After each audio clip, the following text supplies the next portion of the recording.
Ano, eu vou fazer um vídeo explicativo para ajudar vocês na parte de funções, tá?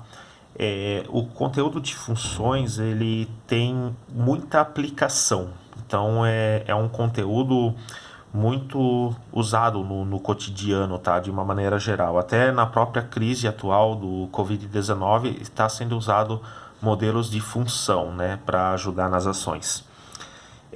Então, o que vai ser para nós função aqui? A gente vai trabalhar ela sendo como uma relação de dependência entre duas variáveis ou duas grandezas. Poderia ser mais do que duas? Sim, poderia. A gente começa com duas, tá? Então, esse ano mesmo a gente fica só nas funções com duas variáveis, tá? A gente não vai trabalhar funções de maiores do que duas variáveis no ensino médio. Então, vamos lá. Essas variáveis, normalmente, a gente vai representar elas por letras, né? Então, as mais usadas sempre são x e y. X normalmente é usado para variável independente, aquela que não depende de ninguém. E y é usado para variável dependente. Então, normalmente, nós vamos escrever y como sendo uma dependência de x. Então, a gente vai escrever y em função do x, tá? Muitas vezes também não é utilizada a notação y para variável dependente, é utilizado o f de x, tá? Então, apareceu y ou apareceu f de x, os dois vão ser a mesma coisa, tá? Não se assustem com isso. No caso, o f de x, ele significa em função do x, tá? Só para saber ficar mais claro.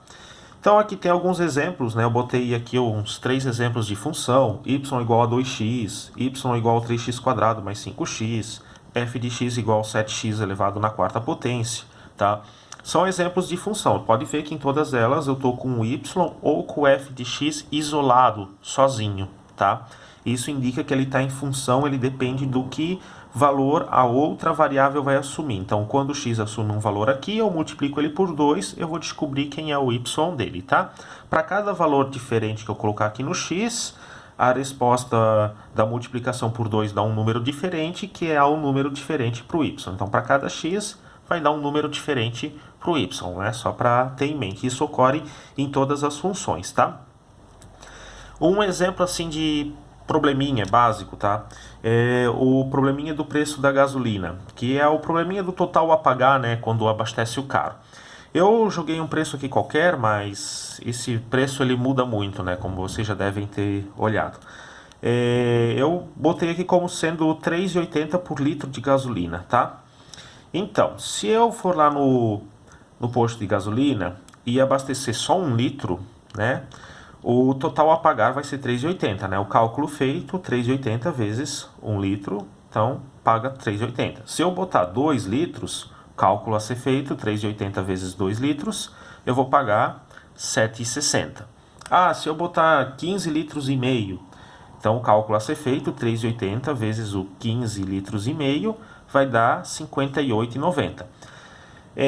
Percebam que eu vou mudando o valor aqui. Então, conforme eu mudar para x litros de gasolina, eu vou sempre pegar 3,80, multiplicar esse x e vou encontrar uma resposta y, né? Então, nesse problema, o volume de combustível representado por x, ele é a nossa variável independente, né? Vai lá e coloca o combustível no tanque do carro. A variável y, ele vai ser a nossa parte dependente, porque o total a pagar depende de quanto combustível foi colocado no carro. E a lei da função desse problema é essa formulazinha, então, y igual a 3,80x, tá? Então, por essa formulazinha aqui, eu descubro o total a pagar para qualquer valor x de volume da gasolina, tá? O que eu quero mostrar aqui para vocês, né? Esse y igual a 3,80x, na matemática, para qualquer número de x pode ser multiplicado por 3,80. Eu posso chutar o número que eu quiser para o x, vai dar para multiplicar por 3,80, né? Mas o que a gente tem que entender às vezes é o contexto em que está desenvolvido o problema, né? Então uma coisa é o abstrato, outra coisa é o contexto. No abstrato, esse x, qualquer número real, vai dar uma resposta aqui. Qualquer número que eu botar aqui vai dar para multiplicar por 3,80, tá bom? Mas agora tem que ver a questão do contexto, né? O contexto é gasolina num carro. A maioria dos carros vai ter um tanque de combustível até 50 litros. Então eu vou estar com esse x sendo um número real que vai de 0 até 50, né? Então eu teria um intervalo real definido onde ela estaria existindo, né, esse problema. Porque também não tem por que querer colocar uma quantidade negativa, né, de litros de gasolina. Isso não existe, não é concebível, tá? Mas essa questão de onde o problema está definido, eu vou botar um pouquinho melhor então no outro vídeo.